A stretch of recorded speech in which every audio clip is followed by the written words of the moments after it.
Assalamualaikum warahmatullahi wabarakatuh.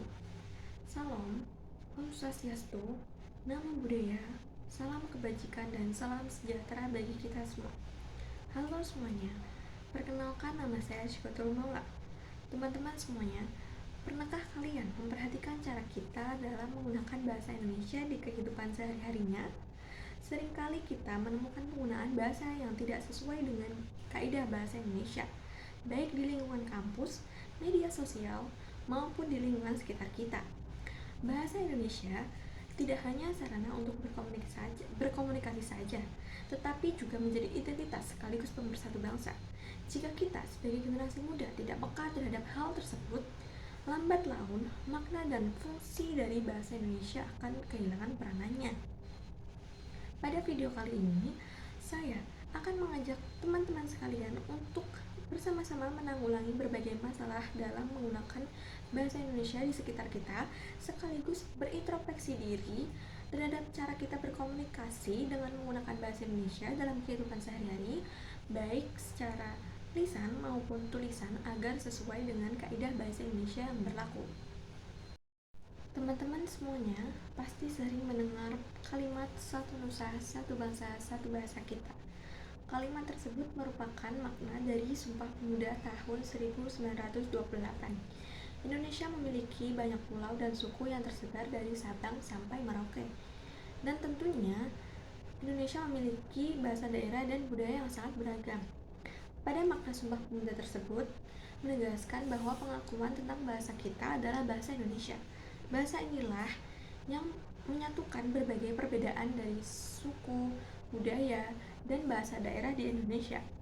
Bahasa Indonesia juga merupakan bahasa nasional dan bahasa resmi yang memiliki fungsi sebagai identitas bangsa serta persatuan bangsa. Indonesia berada di tingkat literasi yang relatif rendah secara global, seringkali di posisi bawah dalam berbagai survei menurut data UNESCO. Data UNESCO menyebutkan bahwa Indonesia terletak di posisi kedua terbawah dengan minat baca yang sangat rendah. Bahkan menjadi negara yang memiliki minat literasi rendah di Asia Tenggara pada tahun 2022. Minimnya literasi di Indonesia menjadi salah satu penyebab utama dalam munculnya berbagai masalah penggunaan bahasa Indonesia. Literasi tidak hanya berkaitan dengan kemampuan membaca dan menulis, tetapi juga mencangkup kemampuan memahami, mengolah, dan menggunakan bahasa secara tepat sesuai konteksnya. Kurangnya kebiasaan membaca membuat pemahaman terhadap pedoman umum ejaan bahasa Indonesia menjadi sangatlah terbatas. Akibatnya, banyak orang yang tidak mengetahui penggunaan huruf kapital yang benar, penulisan kata depan di dan ke, penggunaan tanda koma dan titik, serta pemisahan kata atau penggabungan kata yang sesuai dengan aturan. Kesalahan-kesalahan ini sering dianggap tidak penting, padahal dapat mengubah makna dari sebuah kalimat. Selain kesalahan ejaan dan tanda baca, penggunaan bahasa tidak baku juga menjadi permasalahan yang cukup serius. Bahasa tidak baku sering digunakan dalam komunikasi sehari-hari, terutama di media sosial dan aplikasi lainnya. Penggunaan kata-kata seperti enggak, atau singkatan seperti BTW, OTW sudah menjadi hal yang lumrah. Masalah ini muncul ketika bahasa tersebut digunakan dalam konteks formal seperti menyampaikan laporan, surat resmi, dan presentasi akademik. Seiring berkembangnya zaman, era digital membawa pengaruh besar dalam penggunaan bahasa Indonesia. Minimnya literasi di era digital menyebabkan masyarakat, khususnya generasi muda sebagai pengguna aktif media sosial, lebih mengutamakan kecepatan daripada ketepatan dalam berbahasa. Di media sosial, penggunaan bahasa cenderung mengutamakan penggunaan bahasa yang lebih informal, singkat, dan terkadang tidak mematuhi kaidah yang berlaku. Kombinasi penggunaan bahasa asing dapat mengecam kemurnian makna bahasa Indonesia. Faktornya seperti dominasi bahasa asing. Dominasi bahasa asing merupakan salah satu faktor utama yang sangat berpengaruh dalam penggunaan bahasa Indonesia di era digital. Sebagian besar aplikasi dan media sosial menggunakan bahasa asing sebagai bahasa utama. Akibatnya masyarakat, khususnya generasi muda, lebih sering terpapar dengan kosakata asing dan terbiasa menggunakannya dalam kehidupan sehari-hari. Tidak hanya itu, banyak generasi muda menggunakan istilah asing untuk menunjukkan identitas dirinya agar terlihat keren dan profesionalitas. Contoh kalimat yang sering digunakan oleh mahasiswa adalah, ini datanya udah ke-update belum ya? Tolong kasih feedbacknya dong. Kebiasaan ini jika dilakukan secara terus-menerus dapat menggeser penggunaan bahasa Indonesia dengan baik dan benar. Dan selain dominasi bahasa asing, penggunaan bahasa gaul dan singkatan juga menjadi faktor yang besar dalam mempengaruhi kualitas berbahasa Indonesia. Di media sosial seperti TikTok, Instagram, dan lainnya, generasi muda sangat akrab dengan kata-kata seperti FYI, LOL, atau ngap. Penggunaan bahasa seperti ini memang terasa lebih cepat, praktis, dan sesuai dengan gaya komunikasi bahasa digital. Namun, ketika kebiasaan tersebut terbawa ke dalam konteks formal seperti komunikasi dalam organisasi dan presentasi dalam tugas kuliah, penggunaan menjadi tidak tepat. Kebiasaan memakai bahasa gaul secara berlebihan dapat menyebabkan penurunan kemampuan dalam memilih kosakata baku dan sulit membedakan antara bahasa formal dan bahasa informal. Tidak hanya itu, tetapi juga melemahkan pemahaman terhadap struktur kalimat yang benar. Pada akhirnya, hal ini berpotensi dalam mengaburkan batas kaidah bahasa Indonesia dan menurunkan kualitas berbahasa di lingkungan akademik maupun profesional. Kurangnya kemampuan berpikir kritis dalam menyaring informasi digital juga berdampak pada penggunaan bahasa. Banyak orang yang meniru gaya bahasa dari media sosial, influencer, atau konten viral tanpa memahami apakah bahasa tersebut itu sesuai dengan kaidahnya atau tidak.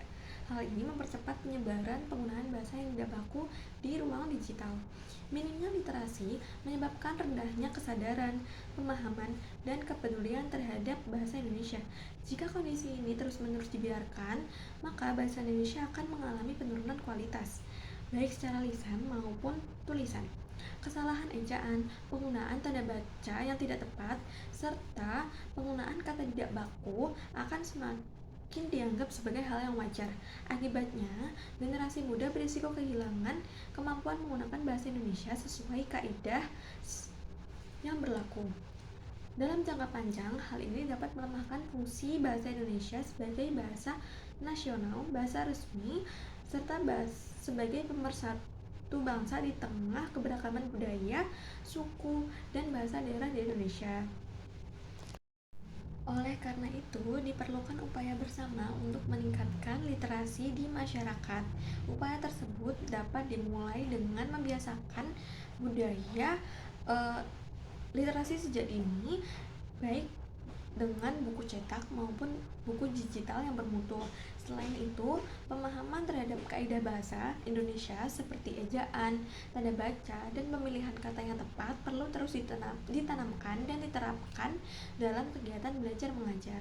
Sekolah memiliki peran penting sebagai tempat pembentukan kemampuan bahasa yang baik. Apalagi kita sebagai mahasiswa harus berpikir kritis dan mulai menerapkannya dengan baik. Keluarga juga berperan dalam memberikan contoh penggunaan bahasa Indonesia yang benar dalam kehidupan sehari-hari, serta lingkungan digital juga harus dimanfaatkan sebagai sarana edukatif untuk mendorong penggunaan bahasa Indonesia secara bijak dan bertanggung jawab. Sebagai generasi muda, kita memiliki peran yang sangat besar dalam menjaga dan melestarikan bahasa Indonesia. Langkah tersebut dapat dimulai dari hal-hal sederhana seperti lebih teliti dalam menulis pesan, unggahan, atau tugas, dan tidak sembarangan menggunakan bahasa tidak baku dalam konteks formal, serta berusaha membedakan penggunaan bahasa sesuai dengan situasi dan tujuan komunikasi. Selain itu, kita juga perlu berani memberanikan diri menggunakan bahasa Indonesia yang baik dan benar di ruang digital meskipun berada di tengah tren bahasa gaul dan campuran bahasa asing. Dengan meningkatkan literasi dan kesadaran berbahasa, kita tidak hanya memperbaiki cara berkomunikasi, tetapi juga turut menjaga martabat dan jati diri bangsa. Bahasa Indonesia adalah warisan sekaligus pemersatu bangsa yang harus kita jaga bersama. Oleh karena itu, marilah kita mulai dari diri sendiri dan dari sekarang untuk lebih peduli terhadap penggunaan bahasa Indonesia dalam kehidupan sehari-hari.